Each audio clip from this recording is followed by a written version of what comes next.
അടുത്ത ഒരു യുദ്ധത്തിലേക്കാണോ നമ്മൾ സഞ്ചരിക്കുന്നത്? ഇന്ത്യയും പാകിസ്ഥാനും തമ്മിൽ ഇന്ന് ഒരു യുദ്ധം നടന്നാൽ ആഫ്റ്റർ എഫക്ട്സ് എന്തായി തീരുമെന്ന് നമ്മൾ ശ്രദ്ധിക്കണം. കഴിഞ്ഞ 5 യുദ്ധം അത് 50 വർഷം മുൻപാണെങ്കിലും ശരി, 20 വർഷം മുൻപാണെങ്കിലും ശരി, നടന്നപ്പോൾ ഇന്ത്യൻ എക്കോണമിയിൽ സംഭവിച്ച വ്യതിയാനങ്ങൾ എന്തൊക്കെയാണ് എന്ന് നമ്മൾ തിരിച്ചറിയണം. ഇന്ത്യയും പാകിസ്ഥാനുമായിട്ടുള്ള യുദ്ധമാണെങ്കിലും ഇന്ത്യയും ചൈനയുമായിട്ടുള്ള യുദ്ധമാണെങ്കിലും ഏത് രീതിയിൽ അത് നടന്നാലും അവസാനിച്ചിരിക്കുന്നത് എവിടെയാണ്? നമ്മുടെ GDP സ്ലോ ആയിട്ടുണ്ട്, നമ്മുടെ ഇൻഫ്ലേഷൻ അത് കൂടിയിട്ടുണ്ട്. ഈ യുദ്ധ സാമഗ്രികൾ മുഴുവൻ വാങ്ങണമെങ്കിൽ നമ്മൾ ഡോളറിൽ പേയ്മെന്റ് ചെയ്യണം. ഇന്ത്യൻ രൂപ കൊടുത്താണ് ഡോളർ വാങ്ങുന്നത്. നമ്മുടെ രൂപയുടെ മൂല്യം ഇടിയും. ഓൾറെഡി സ്ലോയിങ് ആയിട്ടുള്ള നമ്മുടെ എക്കോണമിയിൽ അത് വലിയ ഒരു നഷ്ടം തന്നെ ഉണ്ടാക്കി തീർക്കും. ഒരു യുദ്ധം ആരംഭിക്കുമ്പോൾ അത് വിജയിക്കാൻ വേണ്ടി മാത്രമാണ് ആരംഭിക്കുന്നത്.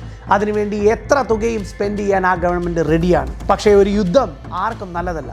ഒരു യുദ്ധം വരരുതേ എന്ന് നമുക്ക് പ്രാർത്ഥിക്കാം.